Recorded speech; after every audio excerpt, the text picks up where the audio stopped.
ओम ज्ञानतिमिरन्धस्य ज्ञानाञ्जनशलाकया चक्षुरुन्मिलितं येन तस्मै श्रीगुरवे नमः। वन्देऽहं श्रीगुरोः श्रीयुतपदकमलं श्रीगुरून् वैष्णवांश्च श्रीरूपं साग्रजातं सहगण रघुनाथान्वितं तं सजीवं साद्वतं सावधूतं परिजनसहितं श्रीकृष्ण चैतन्यदेवं श्रीराधाकृष्णपादान् सहगण ललिता श्रीविशाखान्वितांश्च। हे कृष्णा करुणा सिंधु दीनबंधो जगत्पते गोपेश गोपिका कांत राधा कांत नमोस्तुते। तप्त कांचन गौरांगी राधे वृंदावनेश्वरी वृषभानुसुते देवी प्रणमामि हरिप्रिये। नमो महावदान्याय कृष्णा प्रेम प्रदायिने कृष्णाय कृष्णा चैतन्य नाम्ने गौरत्विषे नमः। पंचतत्वात्मकं कृष्णं भक्तरूपस्वरूपकं भक्तावतारं भक्ताख्यं नमामि भक्तशक्तिकं। श्रीकृष्ण चैतन्य प्रभु नित्यानंद श्री अद्वैत गदाधर श्रीवासदि गौरभक्तवृंदा। हरे कृष्णा कृष्णा कृष्णा हरे हरे हरे राम राम राम हरे हरे। जन्माद्यस्य यतोऽन्वयादितरतश्चार्थे सुभिज्ञेश्वराट् तेने ब्रह्म हृदय आदिकवये मुह्यन्ति यत्सूरयः।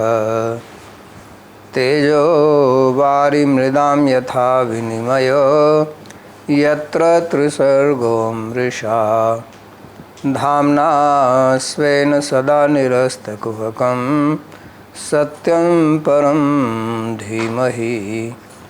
नारायणं नमस्कृत्य नरं चैव नरोत्तमं देवीं सरस्वतीं व्यासं ततो जयमुदीरयेत्। स्वस्ति अस्तु विश्वस्य खलः प्रसीदतां ध्यायन्तु भूतानि शिवं मिथो धिया। मनश्च भद्रं भजतादधोक्षजे आवेश्यतां नो मतिरप्यहेतुकी। आप सभी का स्वागत है आज के इस श्रीमद् भगवद गीता के प्रवचन में। और हम अध्ययन कर रहे हैं गीता के तृतीय अध्याय का 41वां श्लोक। पिछले प्रवचन में हमने सुना कि भगवान ने बताया कि इस काम का स्थान कहाँ पर है, क्योंकि उन्होंने 37वें श्लोक में काम को वैरी बताया था कि ये किसी भी व्यक्ति का जो साधक है, जो अध्यात्म मार्ग पर चलना चाहता है, उसका ये परम वैरी है और वैरी होने के कारण इसका विनाश करना चाहिए।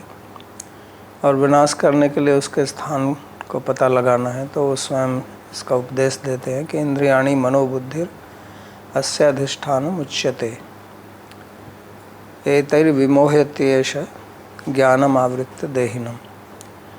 और ये किस प्रकार से हमारा अनर्थ करता है वो पद्धति भी उन्होंने बताई कि ये हमारे ज्ञान को ढक लेता है। और ज्ञान शब्द का अर्थ यहाँ पर विवेक है, क्योंकि हमारी बुद्धि का एक जो मुख्य गुण है वो है विवेक सदसद विवेक, क्या ठीक है क्या गलत है, ताकि उसके अनुसार हम अपनी कार्य पद्धति को निर्णय कर सकें। लेकिन अगर वही ढक जाती है तो फिर हम ठीक और गलत का भेद नहीं कर सकते और उसके कारण से हम दुख में पड़ते हैं। तो इसलिए उन्होंने कहा था कि इसका विरोध या इसका नाश करना चाहिए। तो ये जो सम्मोहन है ये अनेक प्रकार से होता है, क्योंकि इंद्रिय, मन और बुद्धि तीन इसके स्थान बताए। वास्तव में तो अहंकार भी है, जैसा मैंने पिछले प्रवचन में भी कहा था। तो ये हर एक स्थान पर ही उसको इंद्रिय को ढकता है। क्योंकि जैसे इंद्रिय है तो इंद्रिय का वास्तव में कार्य है केवल विषय के संपर्क में आकर उसकी सूचना देना कि क्या विषय है। लेकिन इंद्रिय जब काम से ढक जाती है या काम से प्रभावित होती है तो फिर इंद्रिय को विषय अच्छा लगता है। वास्तव में इंद्रिय में अच्छा बुरा कुछ नहीं है। इंद्रिय तो एक कारण है, इंस्ट्रूमेंट है। लेकिन जब उसमें काम का प्रभाव होता है तो इंद्रिय को वो चीज़ अच्छी लगती है। जो पहले भी कहा था, इंद्रियस्य अर्थ है राग द्वेष व्यवस्थित हो। और मन, वही ज्ञान इंद्रिय से जब मन में आता है तो मन कहता है कि अच्छा ये तो बहुत सुखदायक है या दुखदायक है। और फिर बुद्धि में जाता है तो उसको ढकता है, तो फिर वो कहता है इसको प्राप्त करना चाहिए। हालांकि बुद्धि को कहना चाहिए कि नहीं ये ठीक नहीं है, लेकिन जब उसका विवेक ढक जाता है तो कहते हैं हाँ इसको प्राप्त करना चाहिए, और उसको प्राप्त करने की युक्ति फिर हमको बुद्धि देती है। और उसका जो भ्रम का मूल स्थान है वो है अहंकार। तो वास्तव में अहंकार के दो भाग हैं, एक जड़ भाग है, एक चेतन भाग है। चेतन भाग जो है वो आत्मा के अंदर है, जड़ भाग जो है वो शरीर के अंदर है। और इन दोनों का जब मिलन होता है तो उसी को चित्त जड़ ग्रंथि कहते हैं। तो ये काम जो है वो चेतन भाग में नहीं है, ये केवल जड़ भाग में ही है। चेतन भाग में तो क्योंकि हम भगवान के अंश हैं और वास्तव में आत्मा के अंदर कोई दुख है नहीं, असंगो ही अयम पुरुषः, सुख दुख से वो परे है। पर क्योंकि उसका अध्यास जो है वो जड़ अंश के साथ में हो गया है, उसने उसको अपने ऊपर आरोपित कर लिया है और स्वयं को भी उसके ऊपर आरोपित कर लिया है। आपस में एक दूसरे का अध्यास है। तो जड़ के गुण चेतन में प्रतिबिंबित होते हैं और चेतन के गुण जड़ में प्रतिबिंबित होते हैं। इसलिए जो चेतन अंश के गुण हैं सत चित्त, वो शरीर में प्रतिबिंबित होते हैं। तो फिर हम शरीर की सत्ता रखने की कामना करते हैं, शरीर को सुखी रखने की कामना करते हैं। और जब जड़ अंश के गुण जो हैं चेतन में प्रतिबिंबित होते हैं तो उसको लगता है कि मेरी मृत्यु हो जाएगी। मृत्यु का मतलब सत्ता का विरोधी, और मेरे अंदर अज्ञान है, मैं दुखी हूँ। तो इस तरह का पारस्परिक अध्यास इन दोनों में चलता है। तो आत्मा जो है भगवान का अंश है, ममई वंशो जीवलोके जीवभूत सनातन।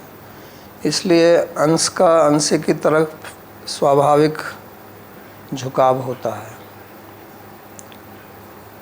जैसे हम देखते हैं कि जल कहीं भी हो तो उसका प्रवाह समुद्र की तरफ होता है, क्योंकि उसका मूल स्रोत समुद्र है। और अग्नि का प्रवाह सूर्य की तरफ होता है, क्योंकि मूल स्रोत अग्नि का सूर्य है। तो इसी प्रकार हम भगवान के अंश हैं, तो वास्तव में हमारा झुकाव स्वाभाविक रूप से उनकी तरफ है, लेकिन ये जो काम हमको ढक लेता है, जो यहाँ पर कहा गया ज्ञानम आवृत्य देहिनम, तो फिर हमारा झुकाव भगवान की तरफ, परमात्मा की तरफ ना होकर विषय की तरफ हो जाता है और विषय में ही हम परमात्मा को ढूंढने लगते हैं। तो इस विषय में भी हम सुख ही ढूंढ रहे हैं, क्योंकि भगवान सुख स्वरूप हैं और आत्मा में भी कोई दुख नहीं है। लेकिन उसको ना पहचान कर हम इस सांसारिक भोग पदार्थों में सुख ढूंढने लगते हैं, उनकी सत्ता बनाने में हम लग जाते हैं कि ये मेरे पास बना रहे, मेरे पास धन हो, मकान हो, पारिवारिक बंधु हों। तो यही मोह है और ये ढकने के कारण होता है। जब उसका विवेक ढक जाता है तो इसलिए भगवान ने कहा था कि विद्येनम है वैरिणम, कि यहाँ यही वैरी है। और ये जो देहिनम शब्द प्रयोग किया इस श्लोक में, पिछले श्लोक में जो हमने पढ़ा था, तो देहिनम का मतलब भी यही है कि देहो अस्ति अस्य इति देहिन, जिसका देह है, यानी कि आत्मा का स्वयं का नहीं है। अगर आत्मा मुक्त हो जाए तो उसमें फिर काम का कोई प्रभाव नहीं है। तो देहिनम शब्द यही दर्शाता है कि जो शरीर में अध्यस्त है उसी के लिए काम जो है वैरी की तरह प्रभाव दिखाता है। और मोह करने का मतलब है कि उसका जो आत्मा जो प्रकाशशील है उसके प्रकाश को ढक देता है। जैसे बिजली चली जाए तो यहाँ पर अंधेरा हो जाएगा। तो वास्तव में सो आत्मा का नित्य प्रकाश है, उसके गुण नित्य हैं, तो उसको दूर तो नहीं किया जा सकता है, उसको हटाया नहीं जा सकता है, लेकिन वो बाहर से ढक जाती है। और ये बहुत ही एक आश्चर्यजनक चीज़ है कि अगर कोई बल्ब है और वो जल रहा है तो बल्ब को आप ढक भी लेंगे तो बल्ब में स्वयं तो प्रकाश रहता ही है। ऐसा तो नहीं है कि ढकने से बल्ब के अंदर अंधेरा हो जाएगा। तो आत्मा का स्वयं प्रकाश है और उस प्रकाश को आप बिजली के स्विच ऑफ की तरह अंधेरा नहीं कर सकते हैं, उसको बाहर से ढक सकते हैं, जैसे यहाँ भी कहा है। तो फिर ऐसा क्यों होता है कि हम को अपना अज्ञान रहता है। जीव स्वयं को इतना तो जानता है कि मैं हूँ, लेकिन मैं कौन हूँ ये क्यों ज्ञान नहीं होता है। अगर ये ज्ञान हो जाए कि मैं शरीर नहीं हूँ, शरीर से भिन्न हूँ, तो समस्या का समाधान ही हो जाएगा। लेकिन ये ज्ञान होता नहीं है। तो ये बहुत ही आश्चर्यजनक वस्तु है। अगर तार्किक दृष्टि से देखा जाए तो ऐसा संभव नहीं है कि आत्मा को तुम ढक लीजिए, माया से ढक लो, उसको बाहर से किसी से भी ढक लो, काम से ढक लो, क्रोध से ढक लो, तो अंदर तो उसको रहेगा ही कि मैं हूँ, ये हूँ। आदमी जब क्रोधित हो जाता है तो तब भी तो उसको तो पता रहता है कि मैं कौन हूँ। लेकिन ये भगवान की माया है। सेयम भगवतो माया यन नयेन विरुध्यते। ये प्रश्न विदुर जी ने मैत्रेय ऋषि से किया था कि ये कैसे संभव है कि ये जो जीव है ये ईश्वरस्य विमुक्तस्य कार्पण्यमुत बंधनम, कि जीव तो ईश्वर है, ईश्वर मतलब स्वतंत्र है, तो ये बंधन इसका कैसे हो जाता है।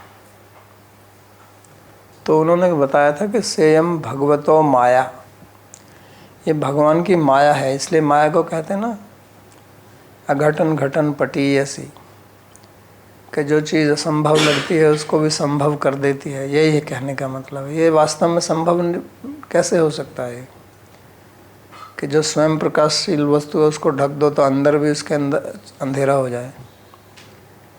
तो ये माया का प्रभाव है।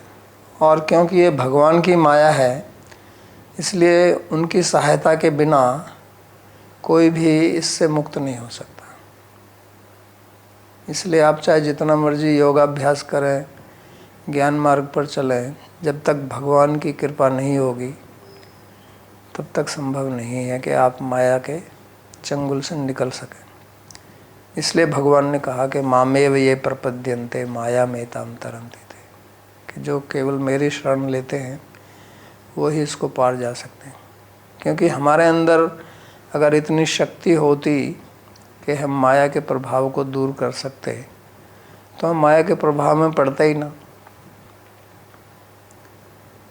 लेकिन क्योंकि हम माया से प्रभावित हैं और हमारे अंदर ऐसी शक्ति नहीं है, तो केवल भगवान की शरण लेकर उनकी कृपा से ही हम इस माया को पार कर सकते हैं। तो इसलिए हमारे गोस्वामीगण इस बात को बार बार कहते हैं कि मुक्ति जो है वो भक्ति के बिना संभव नहीं है। तो भगवत जो भक्ति है वही वास्तव में मुक्ति है।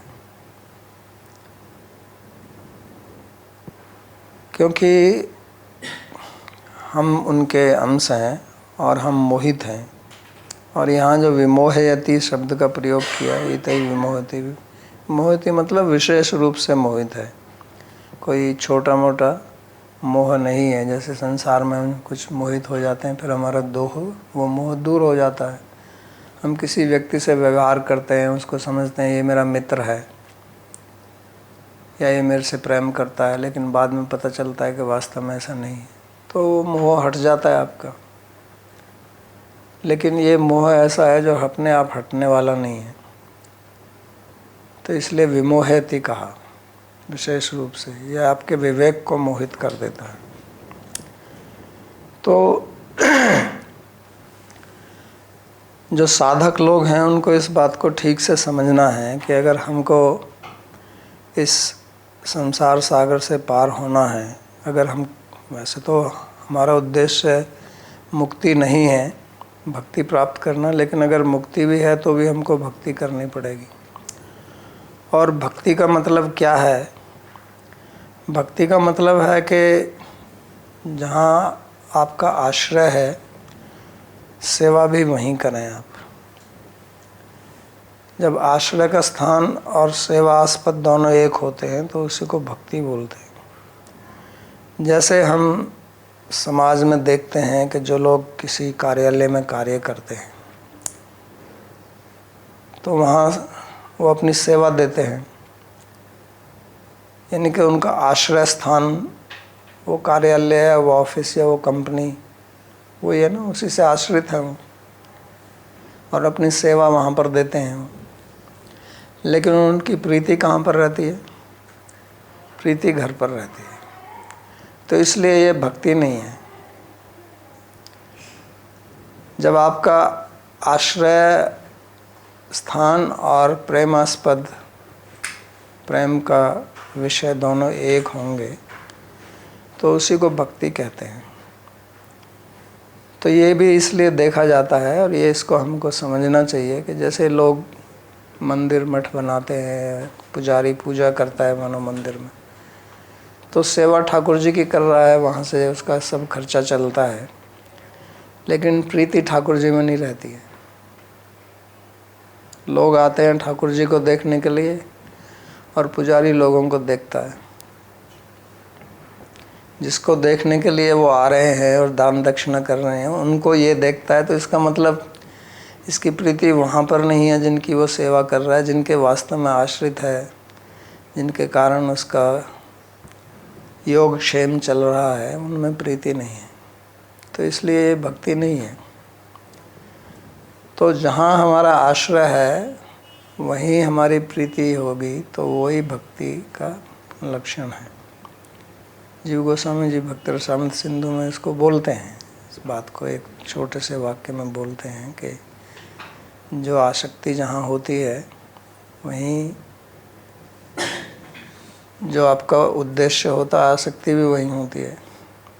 अगर उद्देश्य आपका कहीं है, मानो उद्देश्य आपका मुक्ति है और आप ठाकुर जी की सेवा भी कर रहे हैं, तो वास्तव में वो भक्ति नहीं है, क्योंकि उद्देश्य आपका मुक्ति है। तो आपकी आसक्ति मुक्ति में रहेगी, ठाकुर जी में थोड़ी रहेगी। तो इसलिए साधक को देखना है कि हमारी प्रीति, हमारा आश्रय, हमारी सेवा वो एक में है कि वो बटी हुई है। और अगर वो बटी हुई है तो वो क्यों बटी हुई है? वो काम के कारण। ये बात मैं क्यों बोल रहा हूँ कि ये जो विभाग होता है इसका कारण क्या है? काम। ये जो शत्रु जिसको भगवान बता रहे हैं, और वो है क्योंकि हमारा विवेक उस काम ने ढक दिया है। वास्तव में तो भगवान की अगर हम सेवा करें और उनके आश्रित रहें तो हमारा इसमें घाटा क्या है? सब कुछ तो हमें प्राप्त है, लेकिन विवेक ढकने के कारण ये बात हम सुनते रहते हैं पर ये हमारे अंदर में प्रविष्ट नहीं होती है। यानी कि हम इसको अपनी बुद्धि से पकड़ते नहीं हैं। अगर हम इसको अपनी बुद्धि से पकड़ लेंगे तो फिर उसके अनुरूप हम कार्य भी करेंगे, क्योंकि बुद्धि का ये लक्षण ही है, जिस चीज़ को वो पकड़ती है तो उसी के अनुरूप फिर वो निर्णय देती है। तो अगर हमारी बुद्धि जो है विषयों ने पकड़ी हुई है तो विषय अनुरूप ही फिर युक्ति बताएगी कि किस तरह से हमको विषय से सुख मिलेगा और कैसे उनको प्राप्त करना चाहिए, इत्यादि इत्यादि। लेकिन अगर हमारी बुद्धि भगवान में लगी है, बुद्धि से हमने उसको समझ लिया है, तो फिर हम यही विवेक देगी कि ये कार्य जो आप कर रहे हो ये आपको आपके मार्ग से अलग ले जा रहा है। तो इसलिए इसको समझना बहुत आवश्यक है हर एक साधक के लिए। और इसी कारण से भगवान ये सब बोल रहे हैं यहाँ पर। ये श्लोक हम पढ़ते रहते हैं और याद भी करते हैं, इनका उच्चारण भी करते हैं, लेकिन कि इसकी गहराई तक हमको जाना है। तो हमें ये देखना है कि हमारी कामना का विषय क्या है। क्या वो कामना का विषय भगवान है या कामना का विषय सांसारिक वस्तुएं हैं? तो कम से कम हमको स्वयं में तो स्पष्टता रहनी चाहिए ना। आप जो कर रहे हैं उसको कीजिए, लेकिन उसमें आपको स्पष्टता रहनी चाहिए। तो फिर आपकी बुद्धि बताती तो रहेगी कि आप ये कर रहे हैं, और वास्तव में आप जो बोलते हैं दूसरों को उसके अनुरूप आप स्वयं कार्य नहीं करते हैं, तो बुद्धि आपको कचोटती रहेगी।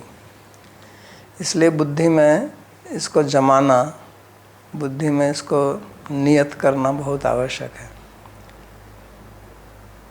इसलिए बार बार दूसरे अध्याय में भगवान ने बुद्धि की बात की ना, इसलिए कि बुद्धिमताम अस्मि आगे कहेंगे। ऐसा बुद्धिमताम बुद्धि मनीषा च मनीषी नाम। तो वास्तव में बुद्धि का काम यही है, क्योंकि संसार के विषय में भी जो आप खोज रहे हैं वो भगवान को ही खोज रहे हैं। क्या चाहते हैं आप? सुख चाहते हैं। अंत तो गत्वा हर एक व्यक्ति क्या चाहता है? सुख चाहता है और दुख से दूर हटना चाहता है। लेकिन सुख तो विषय में है ही नहीं। यही संस्पर्शा भोगा दुख योनि एवते। भगवान तो डंके की चोट से कह रहे हैं कि जितने भी विषय वस्तु हैं ये तो दुख के योनि हैं, दुख के स्रोत हैं। कहाँ कहा उन्होंने कि ये सुख के स्रोत हैं? तो कोयले की खान में आप जाएं और आप सोचें कि वहाँ आपको गुलाब जामुन मिल जाएगा, तो वो तो मिलने वाला नहीं है। वहाँ तो कोयला ही मिलेगा आपको। अब आप कोयले को गुलाब जामुन समझ के खाने लगें तो वो आपकी बुद्धिमत्ता है, लेकिन वहाँ तो आपको मिलने वाला नहीं है। तो ये तो भगवान जो है वो आनंद विग्रह हैं, आनंद स्वरूप हैं, सुख स्वरूप हैं। तो सुख तो वहीं से प्राप्त हो सकता है, विषय से सुख प्राप्त हो ही नहीं सकता। ये जब तक हमारी बुद्धि में निश्चय नहीं होगा तब तक ये काम हमारा पीछा छोड़ेगा नहीं। तो जो भगवान कहते हैं कि इसको छोड़िए आप, तो वो इसी दृष्टि से कह रहे हैं। इसलिए आज के श्लोक में वो कहते हैं तस्मात् त्वम इंद्रियाण्यादौ नियम्य भरतर्षभ पापमानं प्रजहिह्येनं ज्ञान विज्ञान नाशनम। अतः हे भरत श्रेष्ठ, पहले अपनी इंद्रियों को नियमित करके इस पाप रूपी काम को त्याग दो। यह विवेक और सत्य के साक्षात्कार को नष्ट कर देती है। तो यहाँ पर उस काम को फिर वो कहते हैं कि इस काम को एनम, एनम जो है संस्कृत में प्रयोग किया जाता है जो वस्तु बहुत ही निकट हो। समीपतरवर्ती च एतदो रूपम, जो निकट वस्तु होती है उसके लिए अधसस्तु विप्रकृष्टम तत्परोक्षे विजानीयात, अधस एतत् तत् और इदम, तो इदमस्तु सन्निकृष्टे समीपतरवर्ती चैतदो रूपम। इदम शब्द का प्रयोग किया, इदम शरीरम कौन्ते क्षेत्रम इति अभिधीयते, इदम शब्द का प्रयोग किया भगवान ने।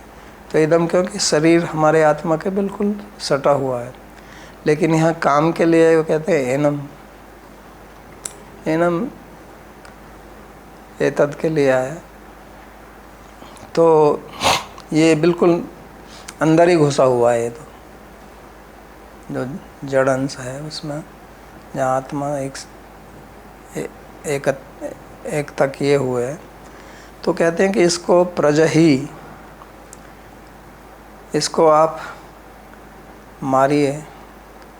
तो ये थोड़ा संस्कृत का एक विलास है कि यहाँ पे प्रजही और उसके बाद में हेनम शब्द है श्लोक में।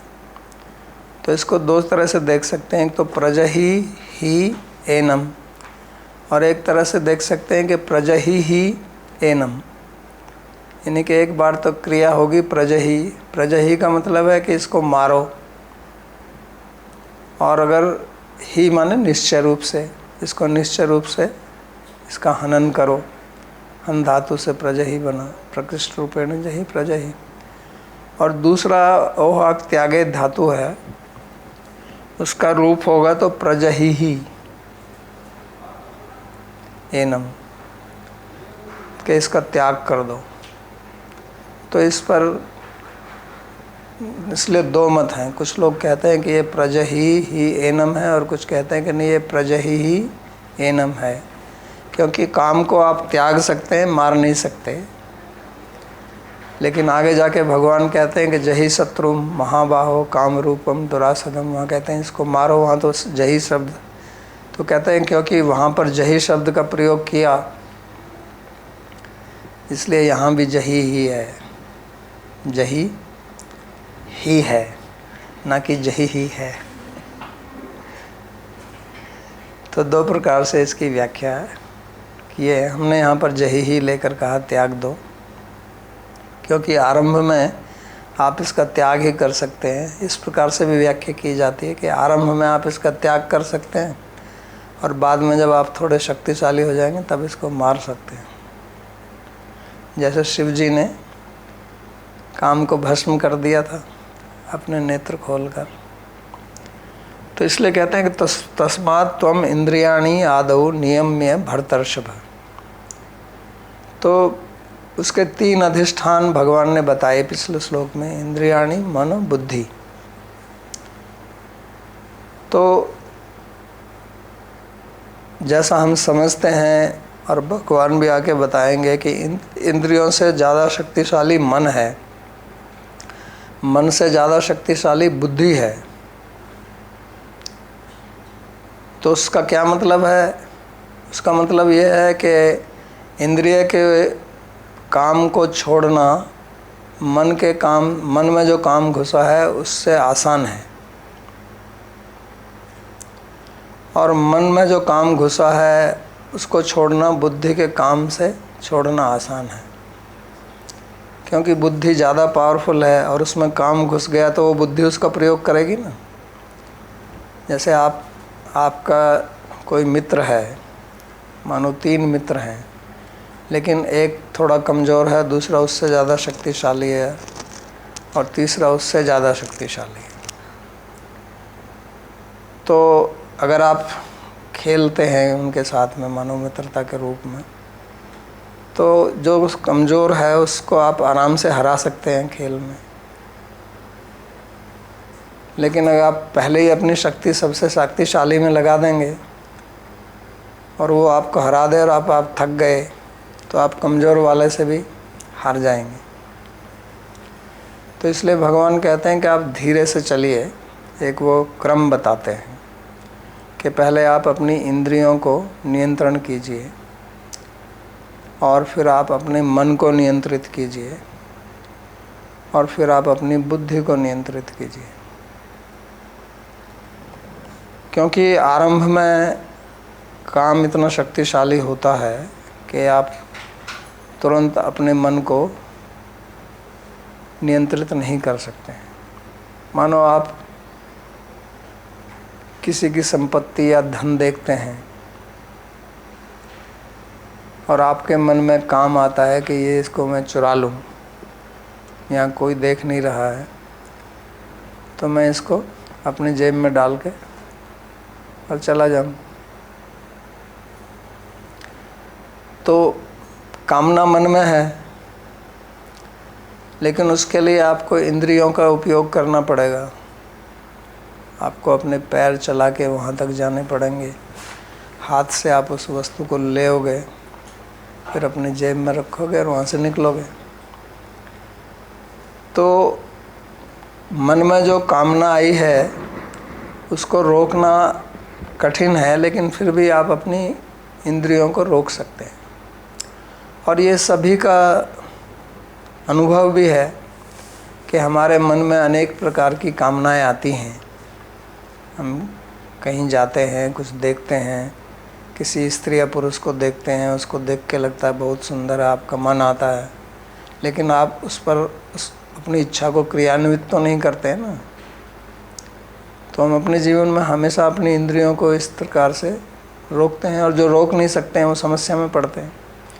लेकिन ये तो हमारा अनुभव है कि मन में जो कामना आई उसको रोकना तो कठिन है, वो तो आ ही जाती है, लेकिन फिर भी हम अपनी इंद्रियों पर नियंत्रण कर लेते हैं। बुद्धि का उपयोग करके, अगर हमारी बुद्धि ज़्यादा दूषित नहीं हुई है तो हम बुद्धि का उपयोग करके अपनी इंद्रियों को रोक लेते हैं और हम गलत कार्य नहीं करते हैं। तो इसलिए भगवान कहते हैं कि इंद्रियों को पहले आप नियंत्रण में कीजिए, और जब इंद्रियां नियंत्रण में हो जाएंगी तो मन में भी थोड़ा नियंत्रण आएगा, बुद्धि में नियंत्रण, मन में नियंत्रण आएगा, फिर बुद्धि में नियंत्रण आएगा। तो इस प्रकार से धीरे धीरे आप इस काम को त्याग देंगे, इसको छोड़ देंगे। और ये शक्ति हमारे अंदर भगवान ने दी है। इसलिए अर्जुन का यहाँ बोलते हैं भरतर्षभा, कि आप भरत जो बहुत बड़े राजर्षि हुए, उनके कुल में पैदा हुए और उनमें भी आप श्रेष्ठ हैं। तो भरत राजा की कहानी भागवत में भी आती है कि किस प्रकार से वो अपने राज्य को, अपने परिवार को, संबंधियों को, सबको छोड़कर और वन में जाकर, हिमालय में जाकर उन्होंने भगवान की भक्ति की। तो उन्होंने अपने इंद्रियों पर निग्रह किया ना किया। वो बात अलग है कि वो एक हिरण के बच्चे में आसक्त हो गए, उसके कारण उनको 2 जन्म और लेने पड़े। तो वो कथा दूसरी है, लेकिन इतना तो है कि उन्होंने बहुत बड़ा त्याग किया। इतने चक्रवर्ती सम्राट होते हुए भी सब कुछ छोड़कर वो चले गए। तो वो दिखाते हैं, इसलिए भरतर्षभ शब्द का जो प्रयोग किया है वो ये दिखाने के लिए कि आप में योग्यता है इस कार्य को करने की, आप इसको कर सकते हैं। तो इसलिए कहते हैं कि हे भरत श्रेष्ठ, पहले आप अपनी इंद्रियों को नियमित करके इस पाप रूपी काम को त्याग दो। तो पापमानम ही एनम, तो यहाँ काम शब्द का प्रयोग ना करके पापमानम कहा कि पापी है। पापी है मतलब आपको ये पाप कर्म में प्रेरित करता है, लगाता है। तो जो धर्म है, धर्म हमको यही सिखाता है। जो धर्म के नियम हैं, अहिंसा, सत्य, अस्तेय इत्यादि, वो हमको यही सिखाते हैं कि हम किस प्रकार से अपनी इंद्रियों को संयमित करके समाज में चलें।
तो इसलिए इंद्रिय का संयम करना हमको सिखाता है धर्म।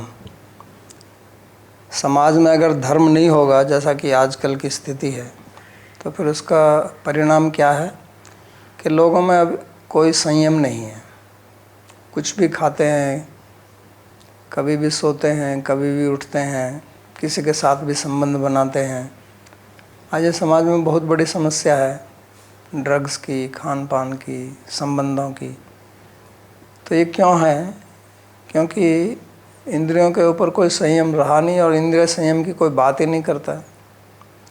हमारा जो शिक्षा तंत्र है, हमारी जो शिक्षा पद्धति है, उसमें इंद्रिय संयम के बारे में कुछ सिखाया ही नहीं जाता। इसकी चर्चा तक भी नहीं होती है, जबकि ये सबसे बड़ी महत्वपूर्ण चीज़ है। क्योंकि जैसे पहले बताया कि भाई ये इसके अधिष्ठान है, तो जैसे आप उदाहरण जो दिया कि आप अगर कार में बैठे हुए हैं और आपका कार का चालक वो आपका शत्रु है, तो आपका जीवन कितना खतरे में है। तो आज स्थिति इसी प्रकार की है। इसलिए चारों तरफ अशांति और इतने प्रकार के क्राइम्स होते हैं हर स्तर पर। तो साइबर क्राइम और डिजिटल अरेस्ट, तो ये सब का मूल कारण क्या है? ये कामना ही है ना। क्योंकि है किसी के अंदर कोई संतोष नहीं है। धर्म हमको सिखाता है तप, स्वाध्याय, शौच, संतोष, ईश्वर प्रणिधान, ये सिखाता है ना। तो आजकल हमारे जीवन में तपस्या नहीं है, शुचिता नहीं है, शौच का कोई विचार ही नहीं है। कहीं खाओ, कैसे ही खाओ, कुछ भी खाओ, तो संतोष नहीं, स्वाध्याय नहीं, शास्त्र अध्ययन नहीं, और ईश्वर प्रणिधान की तो बात ही छोड़ दीजिए। तो ये सब धर्म के अंग हैं। जो योग सूत्र में 5 यम और 5 नियम दिए, अगर इन्हीं का समाज में पालन हो तो समाज की बहुत सारी समस्याएं समाप्त हो जाएंगी, जैसा कि पहले होता था। तो धर्म हमको, बच्चा भी धार्मिक उसमें संस्कार डाले जाएं तो उसकी समझ भी ना आए, क्योंकि मन का नियंत्रण, बुद्धि का नियंत्रण, इसके लिए थोड़ी आपकी समझ होनी चाहिए। लेकिन अगर उसको सुबह सिखाया जाए, माँ बाप अगर सिखाएं कि सुबह सूर्य उदय से पहले उठना चाहिए, उठकर मल त्याग करो, अपना दंत धावन करो, फिर थोड़ा स्नान करके कुछ भगवान का ध्यान करो, जप करो, आसन प्राणायाम करो, मंत्र जप कीजिए, तो ये पहले होता था हमारे भारत में, सिखाया जाता था। तो अब उसका मन, उसकी इंद्रियां स्वाभाविक संयमित रहेंगी। तो अब वो कुछ है ही नहीं। देर से उठेंगे, फिर तुरंत बेड टी, स्नान किया नहीं, मुँह धोया नहीं, पहले ही चाय पिएंगे। तो अनेक प्रकार के इस अशौच पूर्ण कार्य करेंगे और उसका असर फिर हमारे शरीर पर पड़ता है, तो हमारा शरीर जो है वो अस्वस्थ रहता है और अस्वस्थ शरीर में बुद्धि भी अस्वस्थ रहती है। एक वाक्य है, स्वस्थे देहे बुद्धया संभवन्ति। अगर शरीर स्वस्थ है तो बुद्धि भी स्वस्थ रहती है। अंग्रेजी में भी कहते हैं sound mind in sound body. तो आज तो हमारा शरीर भी स्वस्थ नहीं है, हर एक आदमी कुछ ना कुछ दवाई ले रहा है, तो फिर बुद्धि भी उसी प्रकार विकृत हो जाती है, फिर विचारधारा हमारी विकृत हो जाती है। तो फिर ऐसे व्यक्ति को आप क्या सिखा सकते हैं? उसको आप कुछ धर्म के बारे में बताएंगे भी तो कहते हैं कि धर्म के कारण ही तो हम पिछड़े हुए हैं। आज ये बड़ी विडंबना है हमारे देश में कि आज का युवा कहता है कि हम अपने धर्म के कारण ही पिछड़े हुए हैं। तो इसी का कहते हैं विमोह। एतैर विमोहयति एष। विमोह के मतलब जो चीज़, जो ठीक चीज़ है उसको गलत समझना और गलत को ठीक समझना, यही तो विमोह है। तो धर्म जो आपके आचरण को ठीक करता है, आपकी मन बुद्धि को स्वस्थ रखता है और उससे आपको प्रसन्नता मिलेगी, तो उसके बारे में अब लोग सोचते हैं कि इसके कारण हम कष्ट उठा रहे हैं, इसके कारण हम दुखी हैं। तो इससे बड़ा मोह और क्या होगा। तो इसलिए भगवान कहते हैं कि पाप मानम प्रजहि एनम।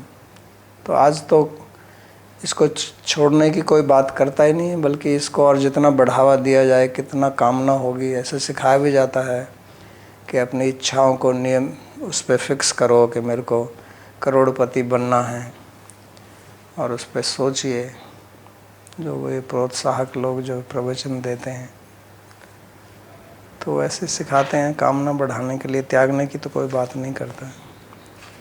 तो इसलिए फिर वो विवेक भी नहीं रहता है। तो इसका प्रभाव उन्होंने बताया कि ज्ञान विज्ञान नाशनम, आपके ज्ञान, आपके विवेक, आपकी बुद्धि, इसका विनाश कर देता है। तो यहाँ दूसरी देखने वाली बात यह है कि भगवान ने इंद्रियाणी शब्द का प्रयोग किया है, यानी कि बहुवचन का प्रयोग किया है। यानी कि ऐसा नहीं है कि केवल आप एक इंद्रिय को नियमित कर लें और फिर सोचें कि आप सिद्ध हो गए हैं। क्योंकि कुछ लोग ऐसा भी करते हैं कि मौन धारण कर लिया तो उन्होंने अपनी वाणी पर नियंत्रण किया, लेकिन फिर लिखते रहते हैं, या खाने पर नियंत्रण नहीं है। तो इंद्रियाणी का मतलब सारी ही इंद्रियों पर नियंत्रण करना। और नियंत्रण करने का मतलब ये नहीं है कि हमें उन इंद्रियों को विनष्ट करना है। ऐसा नहीं है कि आँख के कारण मेरा मन इधर उधर भागता है तो मैं आँख को फोड़ लूँ, तो वो कोई समाधान नहीं है। क्योंकि ऐसी कहानी भी सुनाते हैं कि बिल्वा मंगल ठाकुर वो आकर्षित हो गया था किसी स्त्री को देखकर, तो उसने आँख फोड़ ली।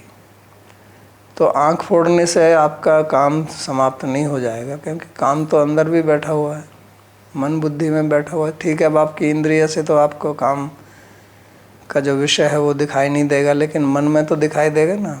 अब काम के स्वप्न आएंगे आपको। पहले तो रात को ही स्वप्न आते थे, अब दिन में भी आएंगे, कि अभी आँख तो रही नहीं है। तो इसलिए जब उन्होंने, भगवान ने कहा कि इंद्रियाणि मनोबुद्धि रस्य अधिष्ठानम उच्यते, तो इंद्रियों को माने आपने ख़त्म भी कर दिया, तो अंदर से जो उसका एक वेग है काम का, जो मन में है और बुद्धि में, उसका क्या करेंगे। और अब क्योंकि वो इंद्रिय नहीं रही उसको बाहर प्रकट करने के लिए, तो अब आपका मन जो है और भी विचलित हो जाएगा। क्योंकि वो जो शक्ति है वो तो कहीं जाएगी नहीं ना। काम की एक शक्ति है, एक वेग है, तो उसको प्रकट इंद्रियों के द्वारा हम करते हैं। लेकिन अगर आपकी इंद्रियां नहीं रही तो वो शक्ति क्या करेगी, वो काम कहीं तो जाएगी ना। उसका जो प्रेशर बनेगा तो फिर आपको, मन को विकृत कर देगी। इसलिए आप मानसिक रोगी हो जाएंगे। बहुत ऐसे भी होते हैं ना कुछ मानसिक रोगी जो अपनी काम वासना को जो है दबा के रखते हैं समाज के कारण या कुछ भी, तो उनमें मानसिक रोग हो जाते हैं अनेक प्रकार के, जो मॉडर्न साइकोलॉजी में आप देख सकते हैं। हेलुसिनेशन होना, ये होना, कुछ का कुछ दिखना, तो अनेक प्रकार के विकार फिर मन में पैदा होंगे। तो इसलिए भगवान ऐसा नहीं कह रहे हैं कि आप इंद्रियों को आप फोड़ लीजिए, लेकिन उनको नियंत्रण में रखिए। उनकी जो प्रवृत्ति है वो ना राग से हो ना द्वेष से हो। द्वेष से प्रवृत्ति होना वो भी समस्या है। द्वेष से प्रवृत्ति होने का मतलब कि एक तो ये है कि मैं कामना नहीं करता है किसी चीज़ की, लेकिन अब जिस चीज़ की मैं कामना नहीं करता उससे द्वेष करना, तो वो भी कामना ही है। तो कुछ लोग हैं जो ब्रह्मचारी हैं, सन्यासी हैं, तो स्त्री से संपर्क नहीं करना, लेकिन स्त्री से द्वेष करते हैं। उनको गाली देंगे, अपशब्द का प्रयोग करेंगे, यहाँ स्त्री का प्रवेश नहीं है, इस प्रकार की, तो वो भी एक कामना है। तो इसलिए भगवान कहते हैं कि आपको समता बना के रखनी है। जिस प्रकार से राग काम के लिए शब्द का प्रयोग है, ऐसे ही उसका जो विरोधी है द्वेष, वो भी काम का ही रूप है, वो सिक्के का दूसरा पहलू है। तो इंद्रियों को संयमित करना है। उसका मतलब ये नहीं है कि हमको अपने आप को भूखा मारना है, लेकिन युक्ताहार विहार से युक्त चेष्टा से कर्मसु, जितनी आवश्यकता है उतना हमको लेना है। तो आपको भूखा भी नहीं मरना है और अत्याहार भी नहीं करना है। और भागवत में भगवान जब उद्धव को उपदेश करते हैं तो वहाँ पर वो एक बहुत महत्वपूर्ण बात कहते हैं वो इंद्रियों के बारे में। और वो कहते हैं कि सभी इंद्रियों में जो रसनेंद्रिय है, जिह्वा है, उसको नियंत्रण करना बहुत कठिन है। और वो कहते हैं कि अगर हम अपनी जिह्वा को नियंत्रण में कर लें तो बाकी इंद्रियों को नियंत्रण में करना आसान हो जाता है। तो तावत जितेंद्रियों ने स्यात् विजित अन्य इंद्रिय पुमान न जयेत रसनम यावत जितम सर्वम जिते रसे। तो भगवान कहते हैं कि अगर आपने सब इंद्रियों को नियंत्रण में कर लिया लेकिन आपकी जिह्वा नियंत्रण में नहीं है तो आपका किसी पर भी नियंत्रण नहीं है। लेकिन अगर आपने जिह्वा पर नियंत्रण कर लिया तो जितम सर्वम जिते रसे, तो फिर आपने सब चीज़ पर नियंत्रण कर लिया। तो जिह्वा के दो कार्य हैं, एक ये ज्ञानेंद्रिय की तरह भी काम करती है और कर्मेंद्रिय की, यानी कि एक ही चीज़ दो काम करती है, ज्ञानेंद्रिय का भी और कर्मेंद्रिय का भी। कर्मेंद्रिय का काम करती है बोलने के लिए और ज्ञानेंद्रिय की तरह काम करती है रसास्वादन के लिए। तो इसलिए मैं इसमें डबल शक्ति है, क्योंकि ये दो दो काम करती है और बाकी इंद्रियां एक एक ही कार्य करती हैं, ये दो दो काम करती है, इसलिए इसमें ज़्यादा शक्ति है और इसलिए इसको नियंत्रण में रखना कठिन है। तो इसलिए हमारे आहार पर और हम जो अपनी वाणी से बोलते हैं, इन दोनों पर नियंत्रण करना, यही जिह्वा का नियंत्रण है। तो कुछ लोग अपने आहार पर नियंत्रण करते हैं लेकिन वो बहुत ज़्यादा बोलते हैं, व्यर्थ की बात करते हैं या अपशब्द का प्रयोग करते हैं, ऐसा भी देखने में आता है। तो इसलिए इसको नियंत्रण में लाना आवश्यक है। और ये हम देखते भी हैं कि अगर आप उपवास करें तो आपकी सारी इंद्रियां कमज़ोर पड़ जाएंगी, देखने की, सूंघने की, सुनने की, चलने की, हाथ से काम करने की, लेकिन खाने की इच्छा प्रबल होगी रसन इंद्रिय। तो ये भी इस बात को दर्शाती है कि ये शक्तिशाली इंद्रिय है। और इसके पीछे एक और भी कारण है, क्योंकि हमारा जो अस्तित्व है वो भोजन पर निर्भर करता है। अगर हम भोजन नहीं करेंगे तो हमारा अस्तित्व भी समाप्त हो जाएगा। तो इसलिए भी इसमें ज़्यादा शक्ति दी है, ताकि आप भोजन करना ना छोड़ दें।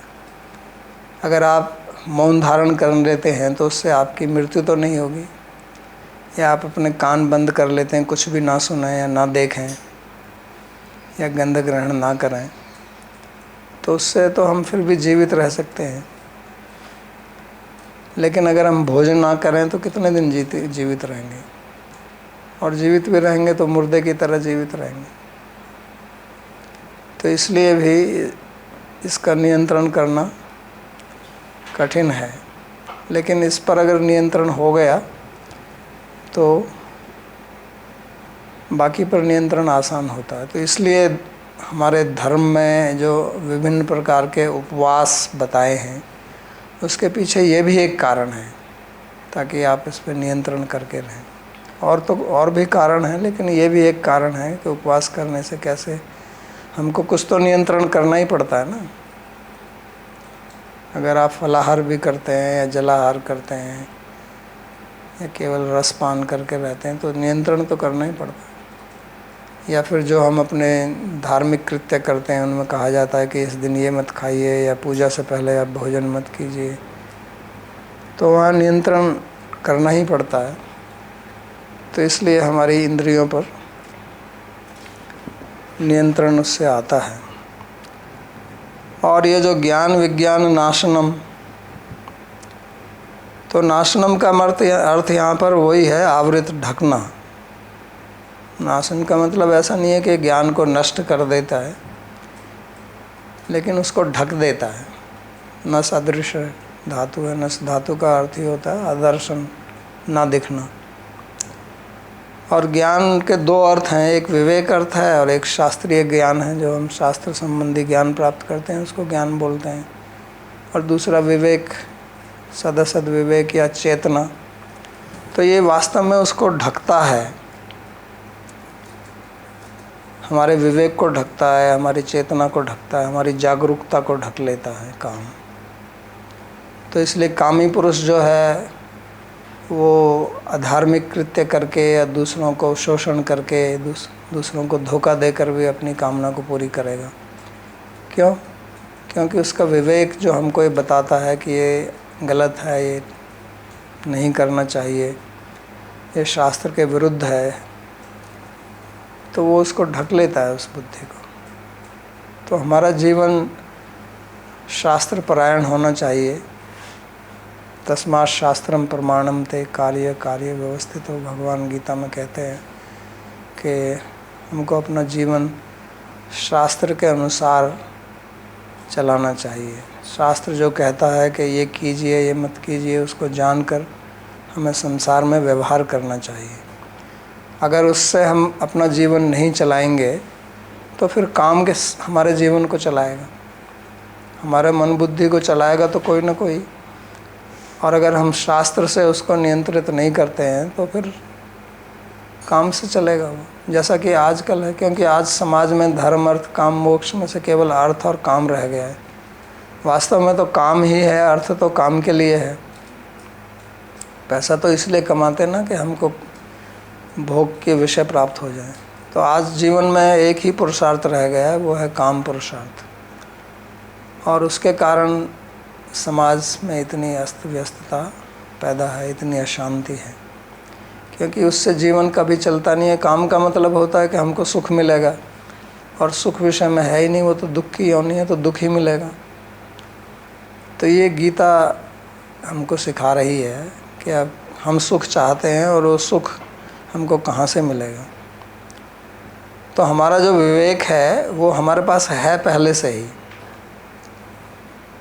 तत्व ज्ञान तो हमारा कोई ले नहीं सकता है। मैं आत्मा हूँ, इस ज्ञान को कोई थोड़ी भी ले कहीं ले जा सकता है। उसका तो विनाश कोई हो नहीं सकता, उसको ढका जा सकता है, विनष्ट तो नहीं कर सकता ना। मैं आत्मा हूँ इसको कौन विनष्ट करेगा, पर इस ज्ञान को ढका जा सकता है। उसी प्रकार मेरा विवेक भी ढक दिया जाता है, वो विनष्ट नहीं। अगर मैं आत्मा हूँ और आत्मा के अंदर अहम है, तो अहंकार का एक सबसे बड़ा गुण ये है, वो ये दिखाता है कि मैं दूसरों से भिन्न हूँ। जब मैं अपने आप को ये कि व्यक्ति मानता हूँ, तो मेरे को ये भी तो पता है कि मैं एक कुर्सी नहीं हूँ, मैं ये टेबल नहीं हूँ, मैं ये व्यक्ति नहीं हूँ। तो आत्मा के अंदर भी अहम है, तो इसका मतलब उसके अंदर ये विवेक भी है कि वो शरीर नहीं है, स्वाभाविक, क्योंकि अहम का तो वो लक्षण ही है, वो गुण ही है उसका स्वरूप ही है वो। लेकिन वो ढक जाता है जब उसके साथ में तादात्म्य उत्पन्न होता है भौतिक माइक अहंकार के साथ। तो उससे हमको निकलना है, यही शिक्षा भगवान यहाँ पर दे रहे हैं। तो इसलिए इसको कहते हैं कि इसको आप छोड़ दीजिए। और छोड़ने का मतलब ये नहीं है कि आप विषय को छोड़ के कहीं चले जाएं, ये भी लोग करते हैं। तो आप विषय को छोड़ देंगे, लेकिन काम तो अंदर बैठा हुआ है ना, फिर आप जहाँ भी जाएंगे वो इसी प्रकार से है जैसे आपके अंदर कोई वायरस है, बैक्टीरिया, और आपको बुखार चढ़ गया है। तो आप सोचेंगे बुखार यहाँ पर हुआ है तो मैं इस जगह को छोड़ के दूसरी जगह चला जाऊँगा, तो आपका बुखार थोड़े ही उतरेगा उससे, तो फिर भी रहेगा। उसका मूल कारण। तो लोग प्राय करके बाहर की परिस्थिति बदलना चाहते हैं। वो सोचते हैं कि मेरे अंदर काम, भक्त लोग भी ऐसा सोचते हैं, साधक भी सोचते हैं कि मेरी कामना इसलिए आ रही है, इसको छोड़ के मैं यहाँ चला जाऊँ, इस व्यक्ति से अलग हो जाऊँ। तो काम का मूल कारण तो अंदर है। उससे आपको थोड़ी, हम ये नहीं कह रहे हैं कि आपको असत्संग करना चाहिए या जिससे आपके मन में दुर्विचार पैदा होते हैं उसको आप उसका संग करना चाहिए, उससे हटना चाहिए। लेकिन केवल उससे हटने से आपकी कामना समाप्त नहीं हो जाएगी। क्या हुआ अभी? तो ठीक है, नैन्सी ने हाथ खड़ा कर दिया, तो अभी आज का प्रवचन यहीं समाप्त करते हैं। कोई प्रश्न हो तो पूछ सकते हैं।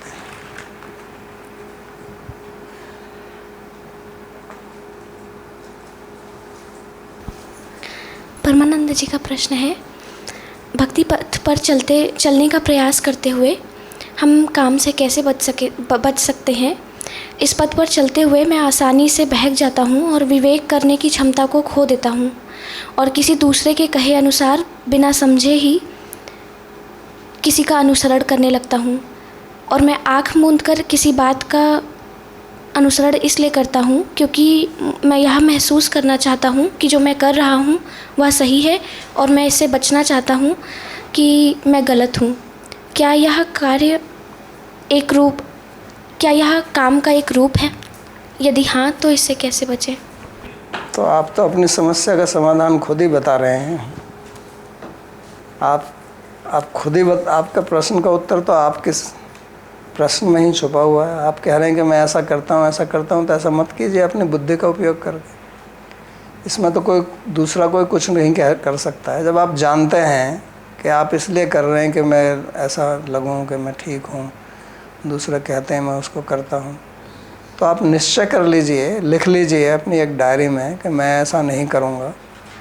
और फिर शाम को, रात को सोने से पहले अपनी डायरी निकाल के देख लीजिए कि जो मैंने निश्चय किया था वो मैंने उस निश्चय के अनुसार काम किया या नहीं किया। जब आपको पता है कि आप गलत काम करते हैं तो उसको निश्चय कीजिए उस पर कि मेरे को नहीं करना है।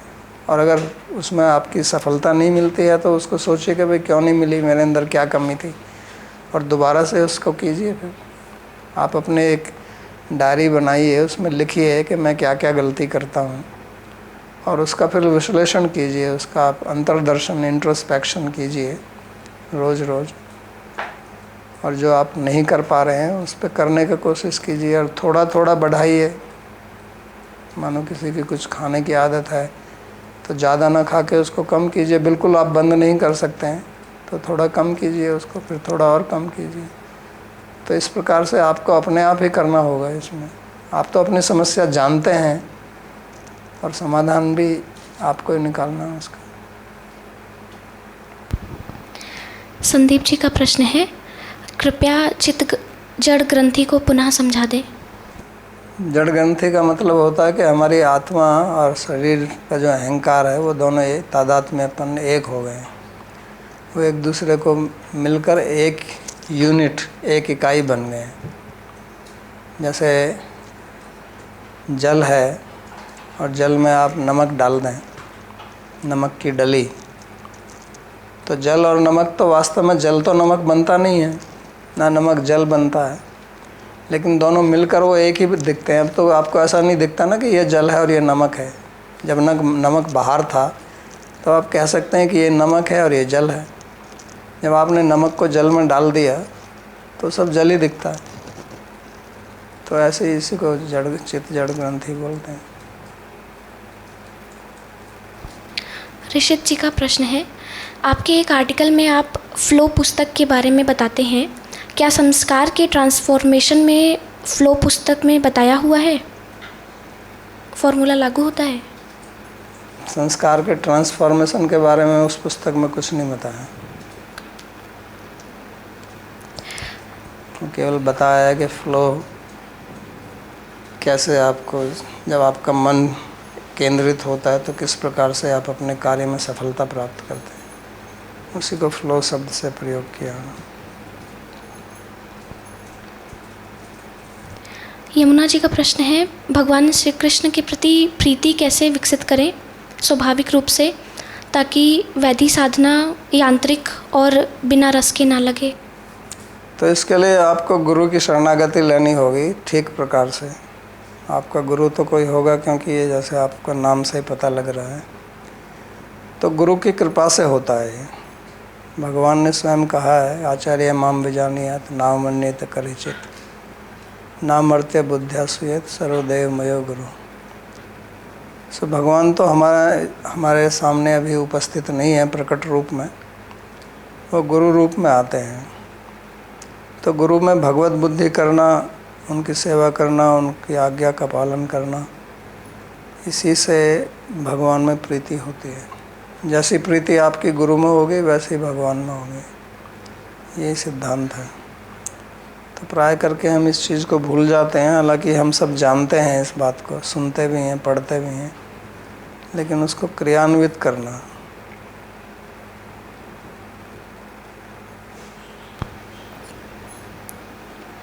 प्रश्न है, मैथुन का आनंद लेने से किस प्रकार का दुख है?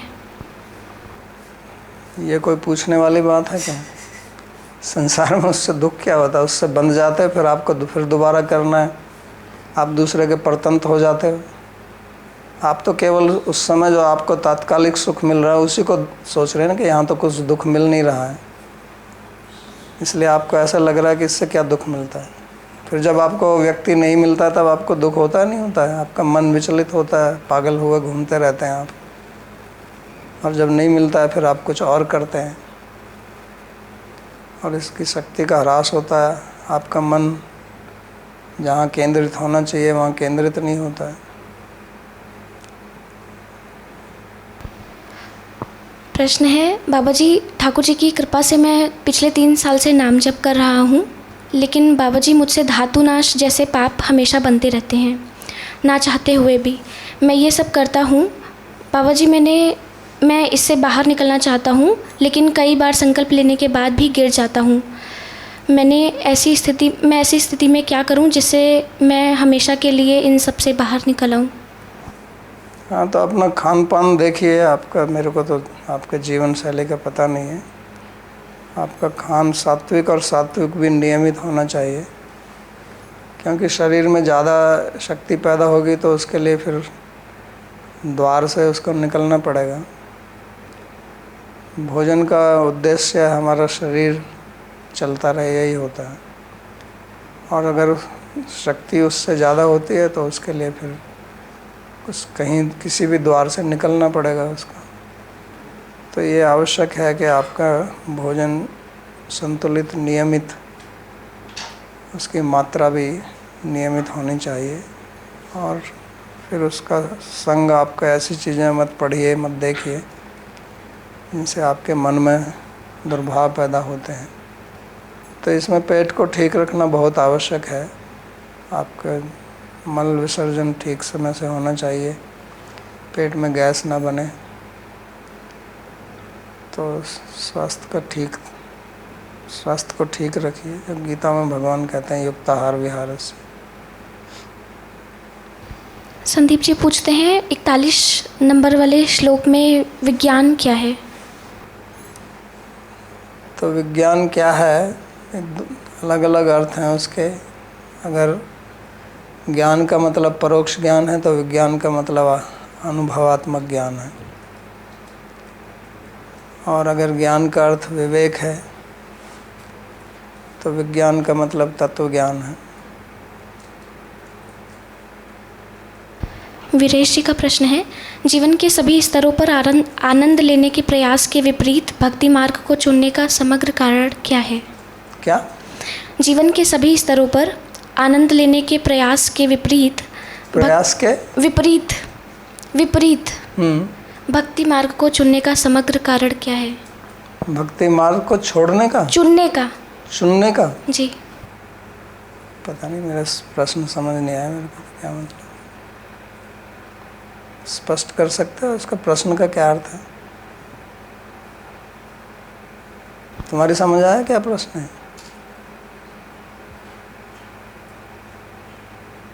तुम्हारी समझ आया?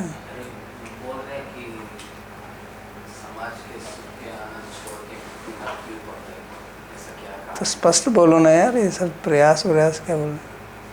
आपका प्रश्न क्या ये है कि भौतिक सुख को छोड़कर भक्ति क्यों ली जाए, यही है क्या? अब पता नहीं यही प्रश्न है कि कुछ और है। प्रश्न पूछना भी एक कला है। ऐसे प्रश्न पूछो ताकि हमारी भी समझ में आ जाए। ऋषित जी का पुनः प्रश्न है, मेरे कहने का मतलब था कि जिस प्रकार से फ्लो पुस्तक में बताया गया है कि डिफ़िकल्टी लेवल और स्किल लेवल का एक बैलेंस्ड स्टेट फ्लो बनता है, उसी प्रकार हमारा अहंकार भी अधिक कठिन कार्य करने में असमर्थता के कारण त्याग कर देता है और अधिक सरल कार्य में उबने लगता है। फिर प्रश्न क्या है? ये बोल रहे हैं वो कि क्या वो सही समझ रहे हैं? अब देखो, मैंने फ्लो पुस्तक पढ़ी थी कुछ 35 साल पहले। हम आप प्रश्न पूछ रहे हैं फ्लो पुस्तक की, पहले तो आप उस पुस्तक के बारे में मेरे से प्रश्न क्यों पूछ रहे हैं? मैंने फ्लो पुस्तक के बारे में कर्म का सिद्धांत समझाने के लिए उसका एक उदाहरण दिया था, ना कि मैं फ्लो पुस्तक पढ़ा रहा हूँ। अब आज का हमारा जो विषय है उसका फ्लो पुस्तक से क्या लेना देना है? तो प्रश्न भी ऐसे पूछे ना जो विषय से संबंधित हों। अब मेरे को ध्यान नहीं है फ्लो पुस्तक में क्या लिखा हुआ है, इतना तो है वहाँ संस्कार की तो कोई बात नहीं है वहाँ पे।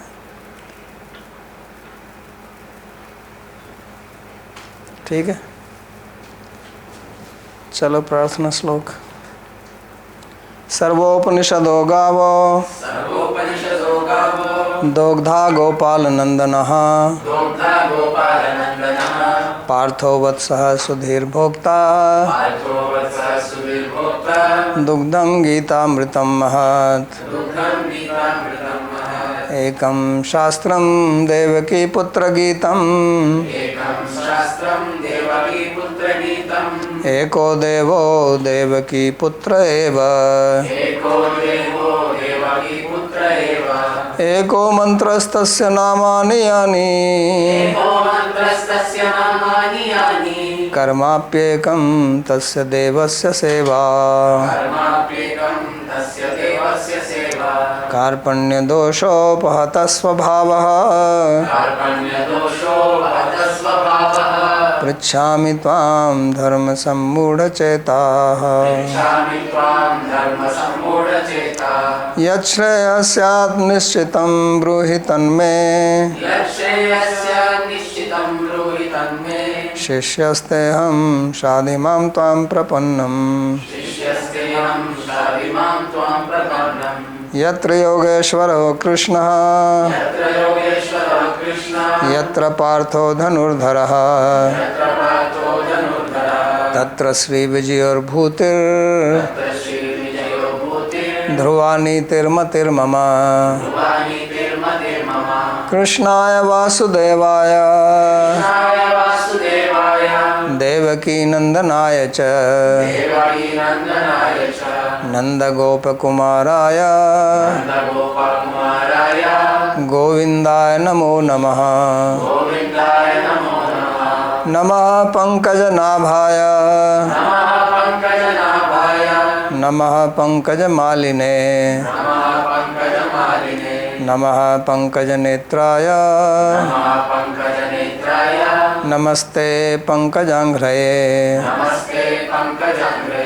भवे भवे यथा भक्तिः पादयोस्तव जायते तथा कुरुष्व देवेश नाथस्त्वं नो यतः प्रभो। नाम संकीर्तनं यस्य सर्वपाप प्रणाशनं प्रणामो दुःखशमनस्तं नमामि हरिं परम्। हरि ओम तत्सत्।